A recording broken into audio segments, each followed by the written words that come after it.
What's happening, guys, and welcome to the Galactic Explorers Podcast. I am your host, Ash, and this is episode 33. I am joined, once again, by my partner in crime. It is Jeff. How you doing, sir? Not bad. How you doing? I'm very well, thank you very much. I'm so much better now. It's at 2:30 in the afternoon instead of 9 o'clock at night. I'm a bit more sprightly. Which means it's 9:30 a.m. here, and I'm just waking up. Yeah. There you go. But I got a little bit of a drink next to me, so I should be okay. There we go. A bit of coffee to wake you up in the morning. It's been a bit of a quiet week for No Man's Sky this week, must be said. The only bit of news we've had so far is the winners of the Where Game Dev contest have been announced. There's been mainly 5 place winners, so the other 5 of the 10. I don't think do they receive anything? I don't think they do they? I don't know. I mean, I don't think so. No. But yeah, so we'll start from number 5, which was Game Detectives Delve. 4th was Imperium Interactive's Eden. And 3rd was CSD Games Tumbleweed. 2nd was Spectrumental Supersensory. And number 1 was shared. It was a double first place tie. And they were Summon Studios Terraformed and Stellar Software's Beyond the Stars. Both were good, by the way. Yeah, they both were. And they have... Excuse me. First place wins a Where Dev Kit and $1,000 prize money.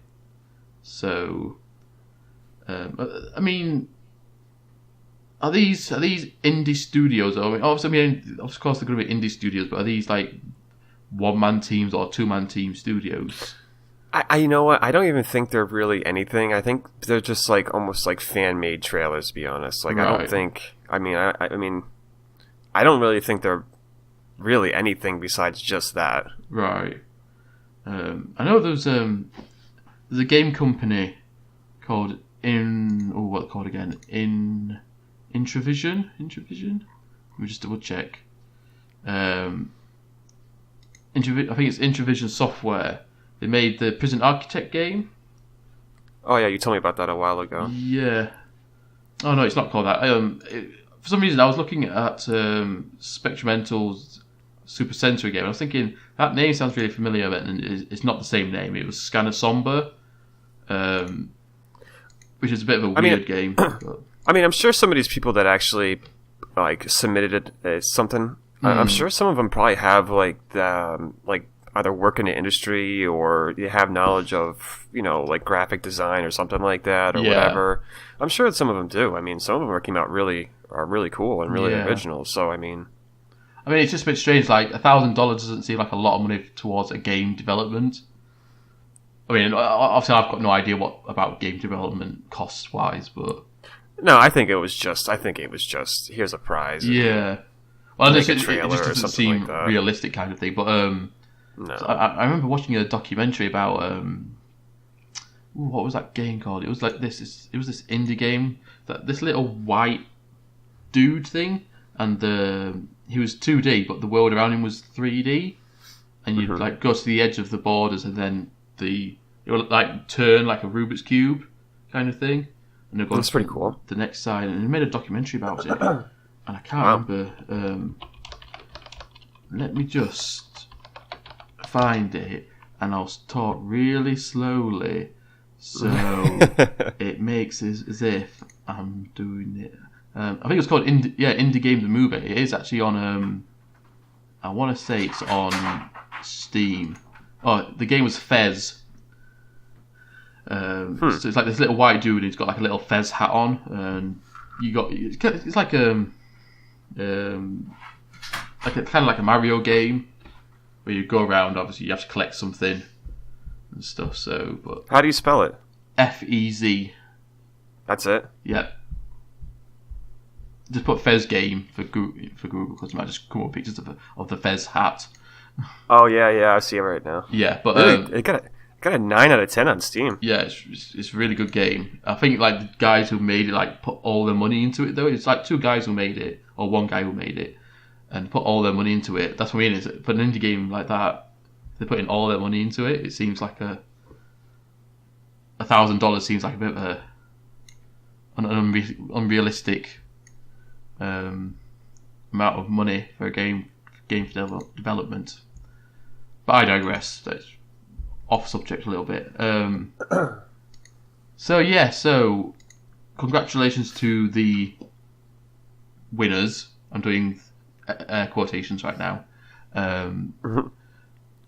I really like that second place guy, Spectrumental Super Sensory. Like, I love that just whole phrase. Yeah, that's very sci-fi. Name. It sounds like something that you'll hear on Star Trek. It sounds like a track off 65 Days of Static or something like that. You know, like it sounds really cool. Have they said like what's in the dev kit? Like, what are they getting? I actually haven't seen what could be in the dev kit. I'm guessing it's gonna like usually when you get dev kit for like it's Oculus Rift, and Oculus Rift is usually just like an Oculus headset, but I think it's slightly different. So I think it's obviously a bit of tech where you can edit more easily. So imagine if they got like replicas of the Wear headset that we're seeing. Yeah, could quite possibly be. I'm just having a quick look on YouTube at the Super Sensory walkthrough live stream. Have you seen that? I believe so. Yeah. Yeah, it's about an hour long. Oh Jesus! Yeah, I don't know if I've seen that one. So I've literally just skipped to a part in the game, like in the video, and the dude who's playing, there's an atlas in the game. Oh, that's so cool. I'll have to check this out. Later on today, I'm going to check this out. 27 minutes and 2 seconds, he finds an atlas in the game. But yeah, so congratulations to those guys. Let's move on to our No Man's Sky topic for the day, because we struggle to think of anything else really. And it is ARG related as well. And that is what has happened to Emily and Elizabeth. Because they've had a huge question. Yeah, they've had an overly zero appearance in this phase of the ARG, it seems. I mean, was Emily or was it Elizabeth who was around at the beginning, like right at the beginning? Or was it was Elizabeth Layton who was the person, the founder of the Atlas Foundation. She was the one on the live stream when everyone was asking the questions, wasn't it? Yes. That one's Elizabeth. But Emily was the one who was from eTark, so like I guess if you want to be technical about it, maybe she was the first one that we've seen or something like that. I mean, I don't know. I mean, I can't remember which one we've seen first. Was it Emily or... Was Emily the one... Emily was the one who was she blogging? Yes. Yeah, she's the blogger. Elizabeth is the one in the suit who was getting asked questions on Twitch. Right. Yeah. Gee, it seems so long ago. I mean, God. Yeah. Well, was it January? Was it? No. Was it not January? Was it March, April? It was about that time, so it's about a year since That's strange. So, yeah, they've abundantly been lacking from this phase 8 of the ARG. I mean, Emily might be a bit more understandable because with her being not real, in a sense of she's not physical. It's just she is the software, isn't she? Really? Yeah, that's true. Yeah. And it does kind of support your theory about her maybe being corrupted. What you mentioned. Well, if you go to the Waking Titan site, I forgot what command line that you type in, but it says like I think if you type in like loop 16, right? The thing that comes after it is help. Right. So like that's literally Emily asking for help. Yeah, Who knows what that's all about? Yeah, so maybe she's obviously been restrained somehow. Maybe this Dr. Zeng guy was trying to escape with her. See, now, this is something I don't know if anybody's really caught on to. Like, when you were reading off the stuff from the Waking the Game Detectives, you were talking about how the guy was Apprehended. found or whatever. Apprehended, to me, sounds like he was taken by, not by his will. So, like, you apprehend somebody, like, that's like a criminal. Yeah. So what was this guy trying to either let out or do? And like, you just don't use apprehended like loosely, saying like, oh, we found him, we're gonna go pick him up. Like, no, you say he was apprehended. Like, he was on the run. It sounds like. Yeah, like, it sounds like he wasn't trying to do anything. He was trying to get away. So right. Maybe he'd taken some kind of sensitive information. Like I said, maybe it was Emily somehow stuck on a USB device and try to get away or something. Interesting. An interesting idea. Yeah, and Elizabeth has just not been mentioned at all, I don't think. Which is strange. I mean, because well, has there been any mention of Etark though? No, but Etark was just the Emily's like website, like blog website and stuff like that. So that's the CSD, the Atlas CSD website now for us. So Etark technically really doesn't exist, I guess, anymore. But right. So Elizabeth, the suited lady from the Twitch streams or stream. That's the biggest question in my mind. Like, why haven't we heard from her? I mean, I don't get it. I mean. Maybe she was just a general pawn in the whole ARG, so she wasn't meant to be anyone important. She was just a... Yeah, but she was a person that was like heading the Atlas Foundation, and she was bringing together like Superlumina and all those other websites and stuff. Like, she was like the ring bearer, kind of, like. Suppose. Or maybe the ARG developers needed a vocal communication with obviously the players, and obviously Emily couldn't have been that one because obviously she's Loop 16, whereas they needed someone on the outside who could have been. What a strange way to do this, because like that, just I'm thinking about it now. Like, look how interactive that first phase of the ARG was, just with us being able to, with Elizabeth and Emily and all this other stuff, streams and everything. And this has been really just basically like either live drops or just stuff on the internet, like reading web pages, and like just like no person to person, no character interaction, I should say. Well, that's the thing. Obviously, I know with the live drops, there's got to be a person who drops them off, and obviously they can't just drop something off when no one else is there and then leave it and walk away. Because obviously, if in case some random person picks it up and hands it in somewhere. I mean, but that person is not a character in the story, though. Yeah, I know, but you kind of got to have some kind of explanation for it, otherwise it kind of breaks the whole ARG immersion of the game. So are these kind of like employees of? But they've never presented themselves as such, though. No. Like, they've never said that they were employees of Ware or Atlas Foundation or anything like that. Like, they're just there, kind of. It's so strange. Like, I wonder how, because obviously these live drops are happening in different countries and states and things. Like, are they hiring just like random actors, or are they hiring? Are some of these people like staff from, say, was it Alice and Smith? I think some of them have been people from Alice and Smith. Yeah, so obviously I'm guessing because they're based in Canada, aren't they? I believe. Yeah. So I'm guessing obviously staff from there are the ones dropping them off in Canada, if there's any being live drops in Canada. I think there was one in Montreal, wasn't there? I believe so, yeah.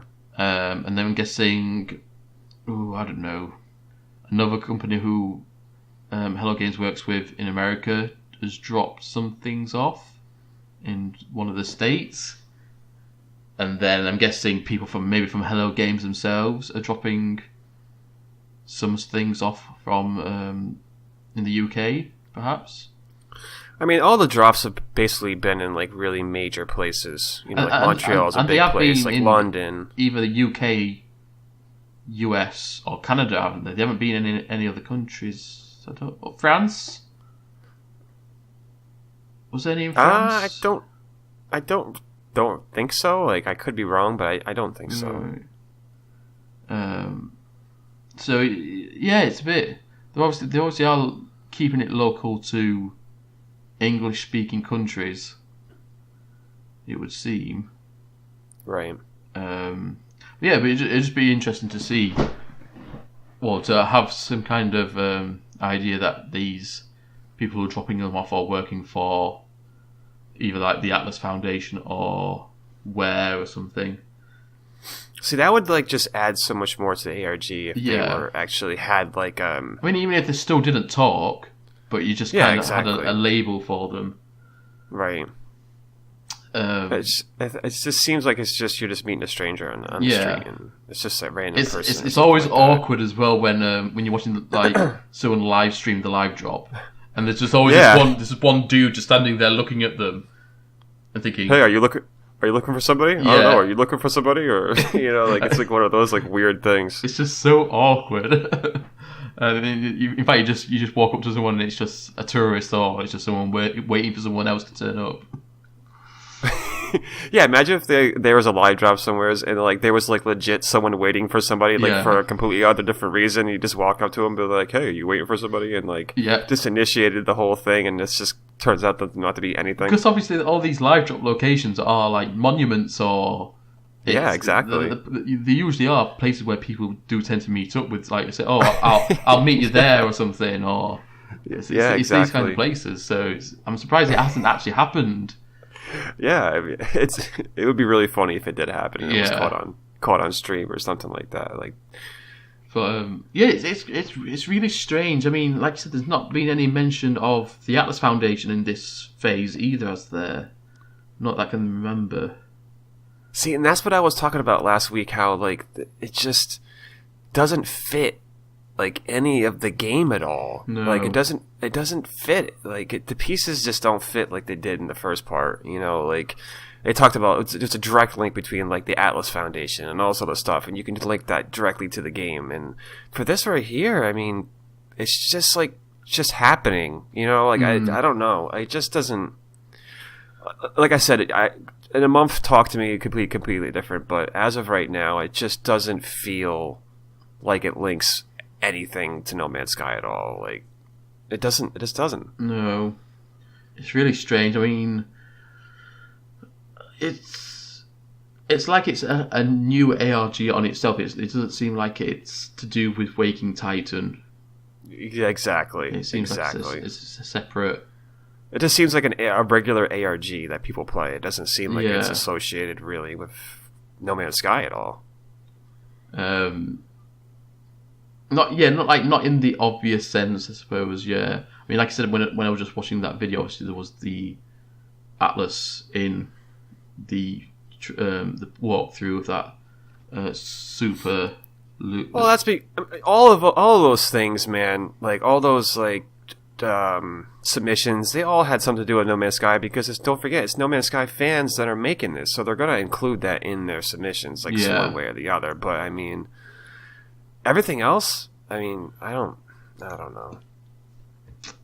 It's strange. I'm a little bit. I mean, like I love the ARG and everything like that, but honestly, like I'm a little bit disappointed just because of the fact that it doesn't grip me as much as the first phase, where like definitely. It's just, I don't know. It just seems like they're doing it just to do it instead of actually. It was so weird when we just so many people just watching a hamster spinning around on a wheel. 3 days straight, I was glued to it. And then a random dude would come every so often and feed the hamster. I mean, that guy, that Kylo Bob, he's like a legend now. Yeah. and it was just so weird. Oh, what was the guy from the New York drop? What did we call him? Dude, I don't even remember. Was it Fat Sean Murray? Oh, the guy in the purple shirt? Yeah. And he was like holding up. No, he had like the purple umbrella or something like that. Yeah. It was an umbrella. Yeah. They were walking him. They were walking him to the escape room thing. Yeah, and there's like memories like that, but it's been unmemorable. This part has been completely unmemorable. It really has, man. Like, for them doing such a good job in the first phase, like, they dropped the ball on this one. It seems like it's been rushed, this phase. I know, and they had almost a year to plan it. Yeah. I don't know. I'm sure they work on other projects for other things, but I mean, come on. Oh, sure. I don't know, man. How can you be so creative in that first phase and then no idea have like this where it's just, I don't know. I mean, it seems like something like, besides like having like live drops, it seems like something that like me and you could put together almost. Yeah. You know what I'm saying? Like, it's just a website, and we can just translate the words to a different language, and I don't know.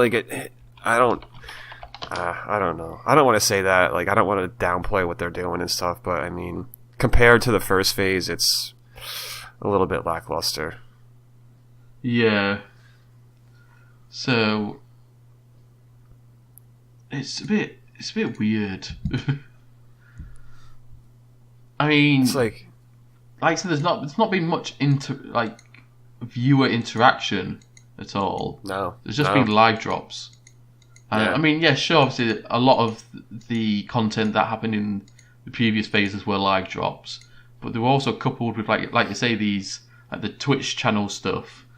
And yeah, I used to love getting those notifications from Waking Titan, and it was like that lady, like Elizabeth, that was on there, and like and like so many people would be in the room, and then like I don't know. Yeah, it just kind of seems a little bit lame.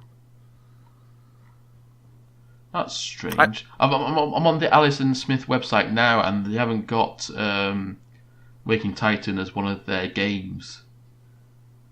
They've only got 19-4, The Black Watchman, and oh god, how you spell it? See this? Ainaro, The Dream World. Do you think they're still involved in this? I've got absolutely no idea. Because I remember after the first phase, they gave those websites like Super Lumina and everything over to No Man's Sky, and they had a control over it. Right. So I wonder if like they were just paid just for that first phase. Possibly. That might be why it's less interactive now. Dude, like, you know what? Like, that would explain a lot. Yeah. If that's what's really going on.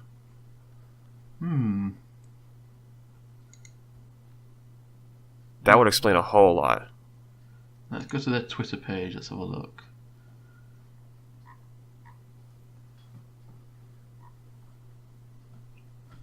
I mean, the last thing they even did it on the website was retweeted Peaceful Gamer's post about his Atlas Pass when he framed it. That was literally the last thing, I think. And that was 24th of Jan.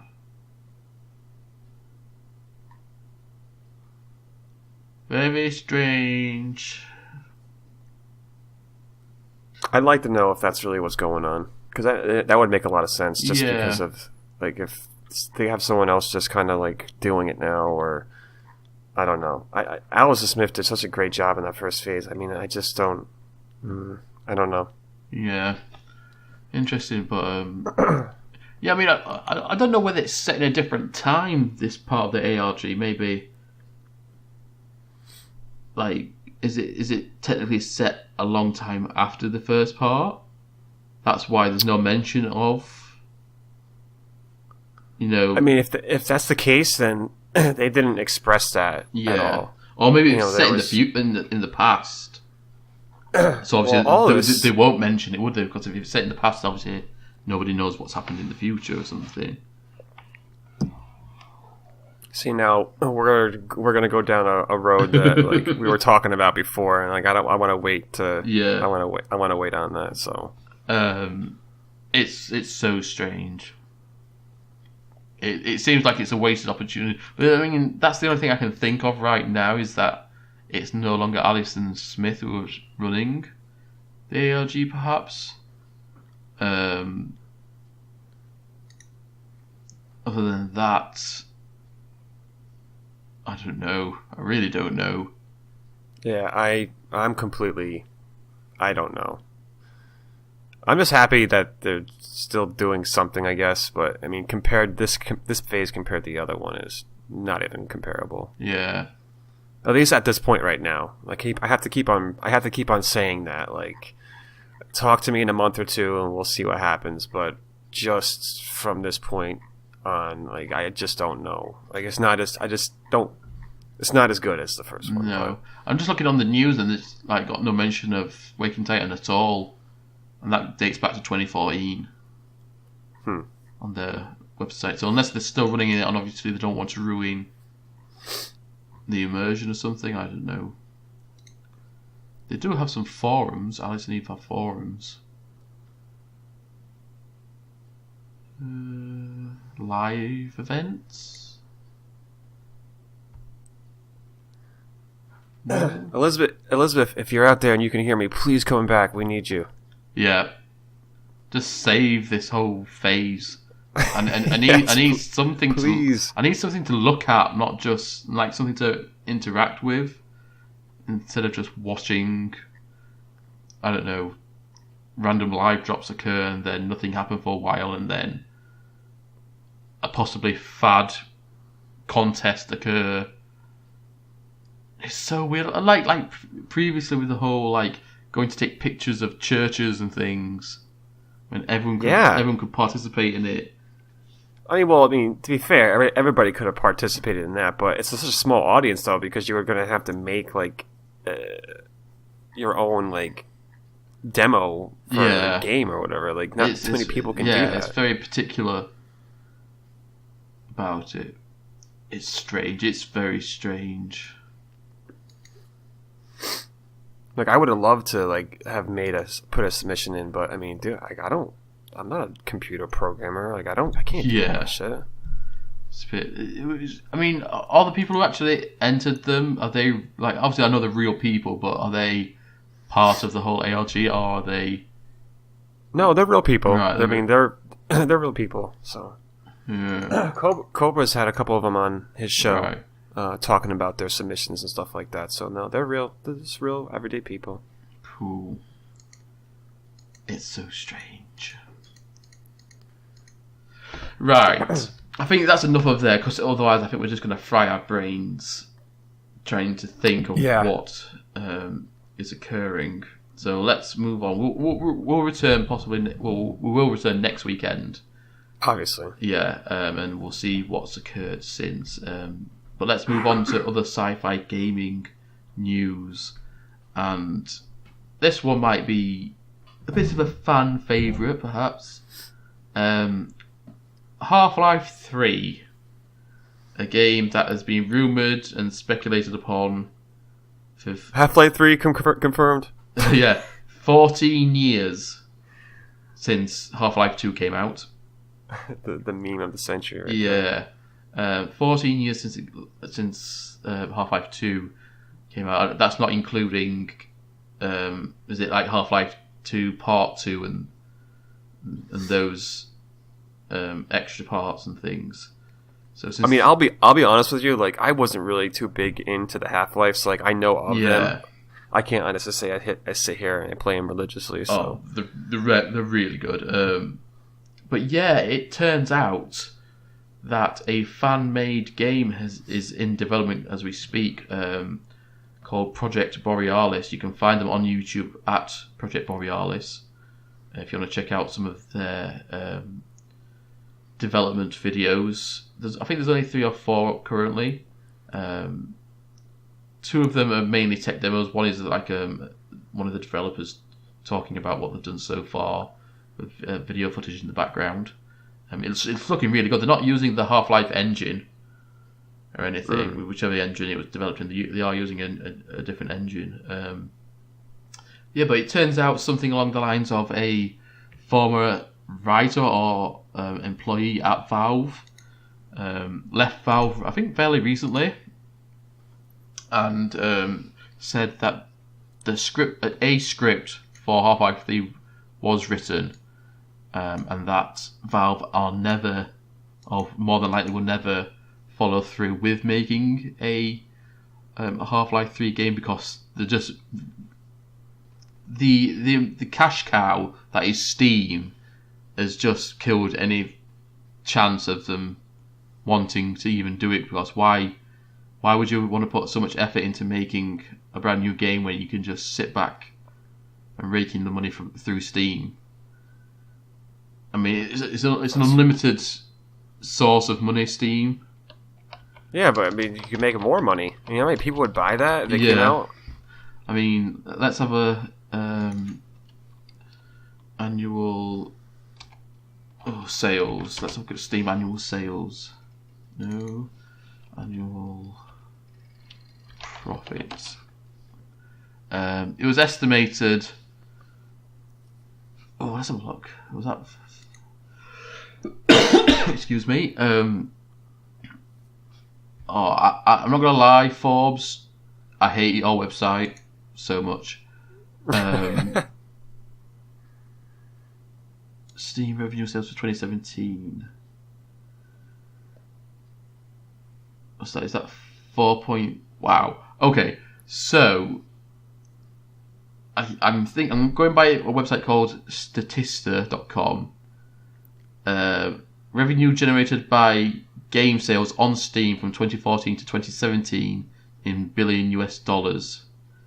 So in 2014, it was $1.5 billion. Oh my god! And then last year, it was estimated at around $4.3 billion. Annual sales or profits? Revenue generated by game sales on Steam. So obviously not all those obviously went to Steam or went to Valve, because obviously the developers receive a certain chunk. But if there was $4.3 billion in sales just on Steam in last year, whatever cut Valve takes. Oh my god. So it makes you think, like, why would they put the effort into? They don't really need to work and develop a new game because they've got an unlimited source of money just pouring in. Yeah, I guess. I mean, put that in perspective. I mean, from 2014 to 2015, there was a $2 billion increase. Oh my gosh! And it kind of stayed level for 2 years from 2015 to 2016 at $3.5 billion. But yeah. So that's estimating, obviously, like I said, that's from just game sales. That's not what Valve earned, but whatever cut Valve earns from it. Even if it's a small percentage, that's still millions of dollars they're getting profit. I mean, I don't know what they might get. Maybe 10% of each game sale or something.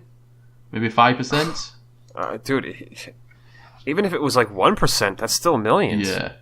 So it's not like they need to do it. But anyway, so it seems like this dude who left Valve has said that there was a script that was made, and I believe it's now public knowledge. So I think these developers or this team of random people who are developers got a hold of this script. And they're basically trying to not recreate, but create a fan-made Half-Life 3 based off the script. And then will obviously, as it goes along, change things to suit the script. Because I'm imagining the script wasn't a final version, especially if they decided not to go ahead with making the game. But yeah, it's interesting to see what happens from now on. I mean, it seems like it's been in development for a while, because in one of the videos on the website or on YouTube, it seems like I remember him saying like it's been a few months since we've last updated you. But going by the videos have only been up for a week. So I'm not 100% sure. Bear in mind, it's getting some traction because I think 4 days ago the last video was uploaded and it's received 105,000 views. So it's getting some traction anyway. I mean, it'd be quite funny if Project Borealis turns out to be a subsection of Valve or something. It's like Valve's own version of an ARG kind of thing. Oh wow, that'd be so funny. But I doubt it for obvious reasons. So yeah, but what would they? Why? I mean, if they're not going to do anything, then why even have an ARG? I guess I don't know. Well, maybe it's just a whole ruse. Maybe they are going to. Maybe this is how they are going to announce. Can you imagine if they announce Half-Life 3 finally at E3, and it's just God. Basically this whole Project Borealis was just like pre what was it? Like the internet would break down. Yeah, it was so mental. Imagine the sales as well of like the original Half-Life games on Steam. They'll just shoot up. Oh my god, dude! Like the internet would just explode. Yeah. So yeah, it'll be interesting to see what happens. It'll be interesting to see what Valve decide to do as well, whether they shut down development of the game or not. They do have the Project Borealis does have a Twitter account at Proj. That's PROJ _ Borealis BOREALIS. If you want to follow them, they seem fairly active. Yeah, maybe tweeting every day, retweeting every day. So it'd be interesting. They have concept art on the website on the Twitter account as well. So that's interesting. I'll have to check that out. Yeah, and they have got a Reddit account as well. So you can go check them out. I'll leave all the links down in the description below if any of you guys want to check them out. But like I said, it'll be interesting to see what Valve decide to do, whether they decide to shut the project down or just let them go with it or what. I'm guessing if they do let them go with it, they'll probably end up shutting them down if they decide to charge for the game once it's finally developed. Well, I'm sure. So I mean, they're not going to give it away for free, shit. Oh yeah, definitely. So yeah, let's move on to my favourite topic at the moment, which is E3. So it's coming up so close, man. Oh, I know. I've literally had a look. This time next month is going to be E3. It's literally what we're on Saturday today. So it's recording on the 12th, which is a Saturday, and it's just over 3 weeks away. I mean, Bethesda's press conference is June 10th. Yeah, and let me just get the press conferences times up. So I'm pretty sure EA's is first. So yeah, so EA's first, which is on Saturday, June 9th. This is for everyone out there. So 11 a.m. Pacific time. 2 p.m. Eastern Time, 7 p.m. British Standard Time, and 4 a.m. I'm guessing that's Australian Eastern Standard Time, AEST or Asia. I don't know. Wherever AEST is. I'll pass on E3. It's just gonna be games. It's gonna be nothing but brand new microtransactions for people to buy. Yeah, I mean, it'd be interesting to see what this Star Wars game is if they decide to bring that to EA. Because obviously one got cancelled, the one that Amy Hennig was working on, the writer for The Last of Us. Mm-hmm. They hired her at one of the EA Games studios to do the Star Wars game. That one got cancelled last year. But then they decided to incorporate whatever they worked on there to another studio, which will carry on making a Star Wars game.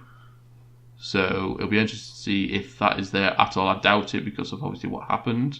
Maybe next year. Microsoft's is the next one, which is on Sunday, June the 10th. That is at 1 p.m. Pacific time, 4 p.m. Eastern time, 9 p.m. British Standard Time, and 6 a.m. AEST. Which obviously for AEST, I'm guessing that's going to be Australia or maybe. That sounds because like it's showing the date as the next day for all of these. And then, like you said, Bethesda is the one after Microsoft. Same day, 6:30 p.m. Pacific time, 9:30 p.m. Eastern time, 2:30 a.m. for me. Wow. Yeah, I might not even just stay up for that one. I might just watch it the next morning, because that'll be a Monday morning for me. So, kids, yay, taking kids to school. And then 11:30 a.m. for Australia or Asia, wherever. And then we got Monday, which will be the most packed one, which will be Square Enix at 10 a.m. Pacific time, 1 p.m. Eastern time, 6 p.m. British Standard Time, and 3 a.m. Australia. Ubisoft at 1 p.m. Pacific time, 4 p.m. Eastern time, 9 p.m. British time, 6 a.m. Australia time. And then Sony, which is 6 p.m. Pacific time, 9 p.m. Eastern time, 2 a.m. British time, and 11 a.m. Australia. And then Tuesday will be the last one, which will be Nintendo at 9 a.m. Pacific time, 12 p.m. Pacific. The vaccine. There's a typo here. They put 12 p.m. Pacific time as well.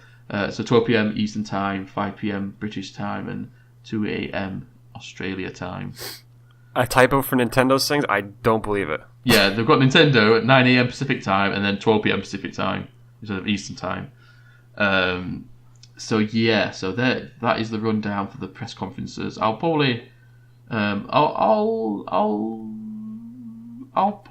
copy and put them down in the description below, I think, instead of sending the link. Or I might put the link to IGN's website for it.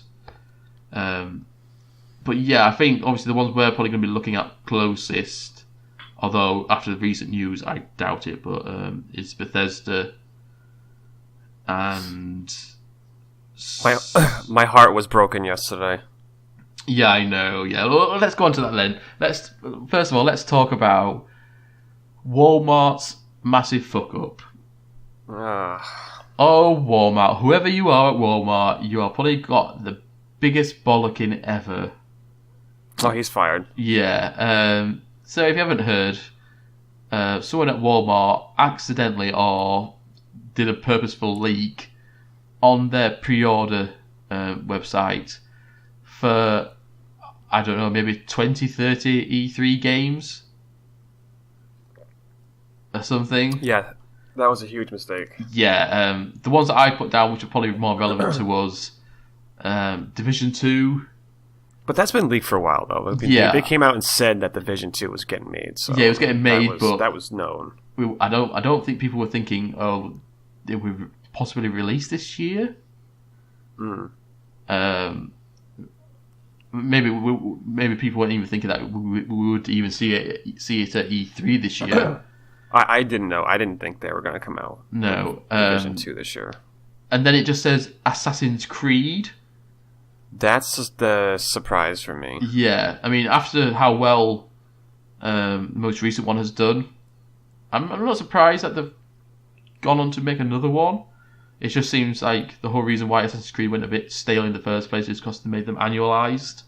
And obviously the last one only came out last year. But it's just called Assassin's Creed though, which is what people are like, huh? Okay, yeah, what is that about? Yeah, I put it in the sci-fi section because there is, memory scanning thing. Beyond Good and Evil 2, which sounds, I mean, a lot of people were thinking that wasn't going to be released for another 2-3 years perhaps, and the fact that it's on the pre-order list, possibly. Like I said, these are leaks. They take this with a massive pinch of salt. Yeah, I don't think that's ready yet, but that's whatever. But again, I mean, I think it was not confirmed, but I think it was said that the leaked list was pre-ordered for games from the rest of this year and to the end of next year. Oh, okay, that makes more sense. Yeah, I can imagine seeing Division 2 possibly being ready for this year because it is maybe Ubisoft, isn't it? Mm-hmm. Assassin's Creed might be for next year. Then that's why there's no other title for it either. Right. Beyond Good and Evil 2, I'm guessing holiday next year. And then one of my personal favourites, Borderlands 3. Which, I mean, it's been, I want to say 6 years since the second one came out. So, and I mean, they made that horrible, what was that game called now? It was a spin-off game. Where it was kind of like, it was one of those games that was going around where it was like arena battles, wasn't it? And they had like different characters and obviously you go into big arena battles and... I don't know. It was an awful game, and they didn't support it after I think a year. They stopped supporting the game. But yeah, they've had 6 years to work on Borderlands 3. The game was like very, like I said, the previous game that they just worked on being quite shallow in game play. I can't imagine that took them long to develop that game. So I'm hoping a lot of people have been working on Borderlands 3 and it's ready to come out end of this year, maybe sometime next year.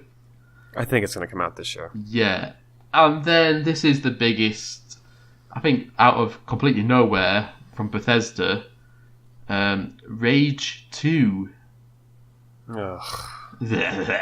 has been announced, and like Rage, the original Rage wasn't even really that good. I mean, I never played it. Like I was talking to like a couple of friends yesterday about it, and like they were like the original one like doesn't even really have a huge following. It wasn't even really that good. I hear it was quite good. I think it was a case of, do you remember the game Fable? Yeah. When there was absolutely nothing about the original Fable come out, like when it was released or anything, and then people picked it up and it was like, this game's amazing, kind of thing. And I'm guessing it was kind of one of those games, but it just wasn't to the same level, i.e. that's why it's taken so long for them to make a second Rage, whereas obviously Fable spawned 2 extra games since that was original release. But yeah, it seems a bit of out of left field kind of thing. It's strange. Like I said, I have no idea. I think my dad bought the game like when it got released because he heard it was pretty good, and then yeah, that's all I heard from it. And it kind of dashes. It seems to me it dashes any hope of Project Starfield coming out. Oh my god! I mean, Bethesda have released more than one game a year before. They've obviously released the second Wolfenstein, I think, last year, didn't they? And also, is it The Enemy Within or something? Yeah. Was it Enemy Within? Sounds about right. I think that sounds about right. Yeah. I want to say it's not Enemy Within, is it? No. What is it called? Bethesda Evil Within. There you go. I'm pretty sure that came out last year. I want to say October 2017, and then Wolfenstein 2 that came out October 27th. Dude, let me tell you what, if Bethesda drops the ball this year and they don't announce Starfield and like their new game is going to be Rage 2, like I'm done apologizing for Bethesda. But I mean, if that's 2 games what came out in the same month, then maybe they're going to release Rage 2 and Starfield, perhaps? I don't. You know what? My hope for Starfield getting announced this year like went down quite a bit when like this whole Rage thing started. Because I believe on was it Bethesda's Twitter page? It was that link that you showed me, or the picture that you showed me of the rocket ship. The then they posted some other ones, and it just was just more and more Rage 2. Like, it has nothing to do with Starfield whatsoever. Yeah, but then again, maybe they're trying to get rid of the traction about Starfield, perhaps. But why, though? I mean, unless it's not going to happen. Yeah, but if you think about it, I mean, yeah, Rage is out of the left field, but it got leaked, didn't it? Whereas it's only been details what has been supposedly leaked about Starfield. So maybe they're trying to drown out the whole Starfield leaks with, yeah, fine. Rage 2 has been leaked, and I think, well, Rage 2 wasn't going to be our biggest game, so let's try and just drown out everything about Starfield with Rage 2. But why, though? It's just like you're taking... I mean, if Starfield's going to be their next new big IP, then why would you want to drown out people talking about it? Yeah, but it's I find... Rage 2 is not going to be a big game for Bethesda. I don't care what kind of cult following Rage has or whatever. Like, it's not going to be as big as, like, a brand new IP. Like, it's... I don't know. Yeah, but maybe they want it to be a massive surprise, though. That's why... Because the thing that I love about E3 each year is the surprise games that you get, even if you're not interested in the game, but seeing like things what haven't been released for like 10 or more years, and they finally get released and things. But that's the thing, though, man.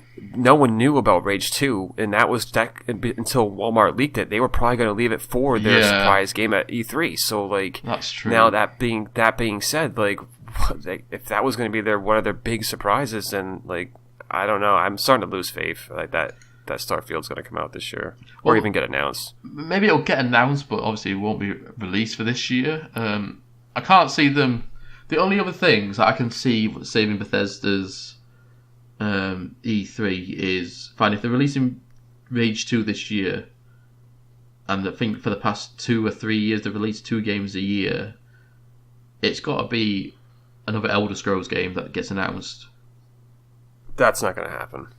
There's no way. But it has been 7 years since the last one came out. So maybe they just announce it. I want that to be true because I love Elder Scrolls. I just don't think we're going to see another Elder Scrolls for a while. Well, the thing is, though, I reckon that the current generation of consoles are coming towards the end of their lifespan now. I reckon because we're 5 years in, almost. It'll be 5 years this year. If they make an Elder Scrolls, it will not be on current gen. It'll be on next gen. Well, that's what I mean, but because of how I won't say how badly it was received, but how quite a lot of negative reviews of Far Cry went. Maybe they've sped up production on it. Because I personally didn't like Fallout 4, and I know a lot of people didn't like Fallout 4. I love Fallout 4. I didn't like it at all. I definitely prefer the not original, but Fallout 3 over. I love Fallout 4. I think it's great. Oh. I mean, yeah, it's not perfect, but I mean, it's pretty good. Sure. So I mean, I think it was kind of quite an up and down reaction to Fallout 4. Then I think it's probably a safer thing. Just the fact that it had like the 2 DLC maps, the Far Harbor and then Nuka World. Yeah, like, I mean that was huge. Nuka World was awesome. So maybe I don't know. It's strange. They have got. I don't know if you've seen their banner on Twitter saying Bethesda E3 Showcase June 10th, 2018, Los Angeles. It has got like some characters on there, but it won't let me see what characters.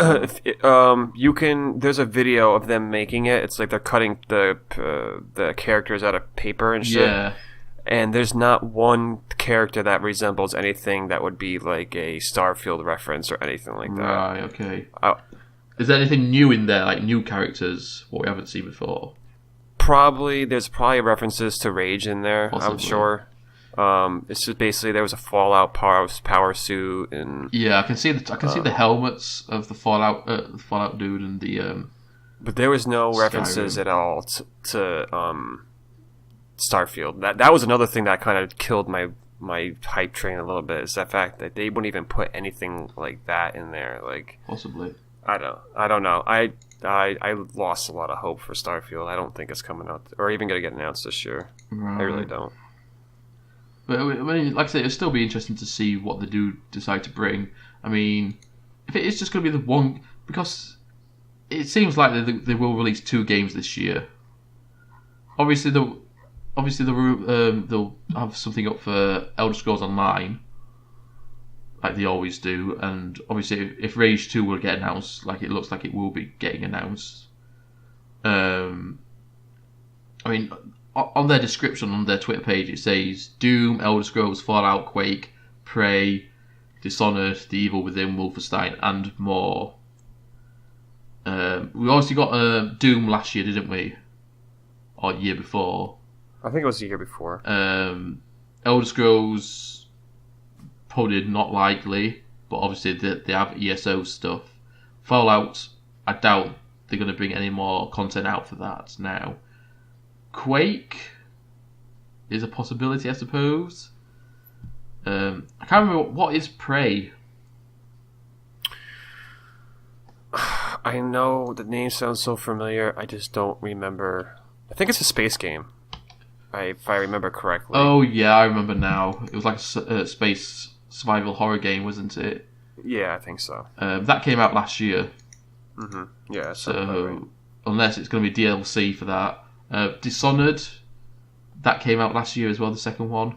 Mm-hmm. And I think that last year they also announced DLC for it, didn't they, at E3? Or I think something. so. I think so. Yeah, we got Evil Within 2 end of last year, as well as Wolfenstein. So unless they're going to bring out DLC for those two, possibly, and then it just says and more. So yeah, it seems like, I mean, I'm wondering if they're releasing 2 and more games this year rather than one of 2 of their named titles or something. But it is a big year for Bethesda because, like you said, because we are coming towards the end of the current generation consoles lifespan, it's going to be hard to see. I mean, what was it, last generation they brought out a Fallout and two Elder Scrolls? Yeah. Brought out Fallout. Well, I guess if you can say 2 Fallout games, so Fallout 3 and then Vegas. And then they brought out at the beginning of the previous generation, they brought out Oblivion, and then at the end, towards the end, it was Skyrim. Mm-hmm. So, I mean, yeah, no, obviously they brought out, Fallout this generation, and then obviously Doom, Prey, Dishonored, and The Evil Within, and Wolfenstein. But apart from Doom and Fallout, the other ones aren't really their big titles, are they? I mean, Wolfenstein is getting there, I suppose. No, but don't forget too that they're coming out with a brand new DLC for Elder Scrolls Online. That's Somerset Isles. So well, that's a separate company. I mean, it's under the Bethesda umbrella, but it's a separate. It's not the guys who make who made Skyrim who work on it. It's a separate development team. So, because obviously, if it's the same team who made Skyrim and Oblivion, then we're never going to get an Elder Scrolls sequel, are we? Because they're just going to be too busy supporting Elder Scrolls Online all the time. I honestly don't think we're going to see another Elder Scrolls single-player game for at least 2 or 3 years. It'll make me cry. I know, me too, man. But yeah, so it's going to be interesting to see what happens. Let's move on to confirmed and rumored games. Now, there's not been any relevant confirmed games for E3 added yet. I thought we went over that. Yeah, last week. We went over that last week. Yeah. Yes, right? but they keep adding games to the list. So there has been added games to the confirmed games list, but nothing relevant to us per se. And there's been a couple of, I think one major one I would add to the rumoured list, what's relevant, and then one for me and you personally. So we'll go to the relevant one, which is Cyberpunk 2077, which is the long-awaited title from the developers of the Witcher series. Ooh. Yes. So this game is basically going to be like another big RPG kind of thing, like the Witcher series, but it's obviously cyberpunk. So, steampunk crossed with not, I wouldn't say spacey stuff, but science fiction-y stuff. And no one's seen anything of it. It's completely under wraps. All we know is a name and kind of what it is, like that kind of stuff. That I'm excited for. Yeah, I've never been a fan of the Witcher series.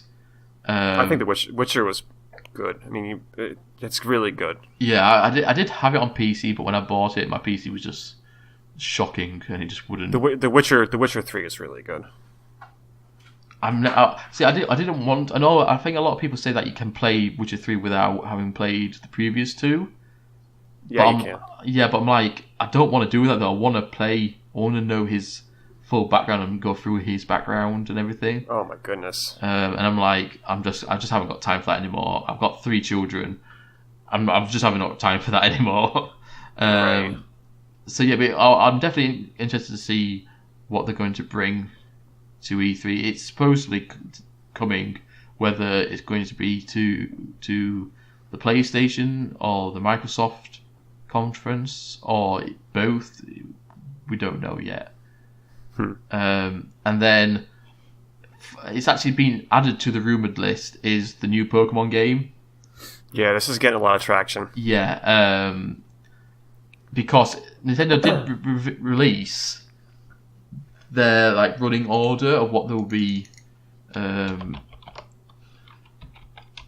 talking about at their E3 conference. Well, not a conference. It's a it's like a mini Nintendo. Well, it's like a Nintendo Direct they have, isn't it? Let me just have a look. Dude, I am all aboard that Pokemon hype train. Yeah. If they do it right, though, if they don't do it the way that I wish they do it, then I don't know. I might get really disappointed. Yeah. I really want an open world kind of thing, and I really want it so that you can play your friends over the Switch network or whatever, and battle each other and shit. That's got to be it. Yeah. There's a certain formula for that to be ultra successful. Yeah. So let's have a look, because E3's Nintendo running order was leaked online, and it says. So supposedly this leak is from a guy who works at the E3 place. So it says the original post. I can't remember what website it's from. Let me have a look. I don't know what website it's from, but the website that I'm looking at, what's got screen captures of the website, is MikeTendo64.com, and whoever posted it on this other website, it says, "Hi guys, today I'm working the setup for E3 2018 at LA, and I already received installation instructions from Nintendo for the physical stands for their consoles/softwares for E3 2018. I don't know the exact names of the games. I can tell you there will be no new Nintendo 3DS games for this E3. They will have only Nintendo Switch games. Here is what will have first party only for the moment. Metroid Prime 4, Pokemon in 2 versions with the 8th generation, Bayonetta 3, Pikmin for the 4th game of the Pikmin series, The Legend of Zelda Skyward Sword HD remake for the of the Wii game, Super Mario Maker 2. It's a sequel, not just a port. Super Smash Bros. For Nintendo Switch, the ultimate version of Super Smash Bros. For the 3DS and Wii U, with new major content and all DLC included. Luigi's Mansion 3 to celebrate the 35th anniversary of Luigi. WarioWare Surprise, a new WarioWare game for showcasing Nintendo Switch technology. Animal Crossing, which will be a big one for Nintendo fans. Fire Emblem, which will be the 16th game of the Fire Emblem series. Yoshi, the Yoshi game, which has been shown at E3 2017 with his final name and stuff. and Mario Party 11, and a new unknown IP. It's a horror game developed by Retro Studios. So that's all the leaks they've got there. So yeah, possibly Pokemon is going to be there. Like I said, it is a leak. Make sure you take it with a pinch of salt. So yeah, but yeah, it's kind of crazy. It's going to be interesting, this E3. I'm really excited for it. So yeah, definitely. You guys, make sure you leave your opinions down in the comments below. We'd love to hear what you guys think of everything that we've talked about today. It's been light on the No Man's Sky front, but it has been interesting to see what's happening everywhere else, E3 wise, and obviously this Project Borealis. Thank you, Jeff, for joining me again. Hey, no problem, man. It's always a pleasure. Definitely. And we may have some interesting news for you this week about next week's episode, so make sure you're following us on Twitter. The Twitter handle is @real_TGE. That's for us, the Galactic Explorers. That's us as a whole unit. And then obviously follow Jeff, which is at Retro Wi-Fi Gaming. At Retro Wi-Fi Gaming. You have such a weird thing. You got multigrain pasta, and then your handle is at Retro Wi-Fi Gaming. You need to change it. Okay. You need to change it to multigrain pasta. That's confusing because like my YouTube was the same exact way for a long time, and I just switched everything over just to multigrain pasta, and I got to switch everything over for my Twitter as well. It's easy to do. It is on your settings and stuff. You don't have to do anything apart from just change it. So yes, thank you so much for joining me, Jeff. Thank you everyone for listening in. Make sure you do like, comment, and send us a subscribe. We've got so many subscriptions this week. I mean, we're a small channel. We got, I think, a 12 or 10 between that new subscribers, which it means so much to us. And we got quite a bit of views like on our last video too. Yeah, I mean, like, definitely. For us, it's quite a bit of. Oh yeah, for a new channel. I mean, yes, obviously, we're kind of established already, but it does mean so much. Obviously, getting you guys watching and listening. I know, obviously, the videos themselves don't look that appealing because it's just a kind of a stationary background. But you know what would make it? You know what would make it look really good? What? If you had plants with rings on it. I'm refusing to do it until they add it into No Man's Sky, just to annoy you a little bit. But yes, thank you so much, guys. It really means so much to both myself and Jeff. From us to you, we should see you next time.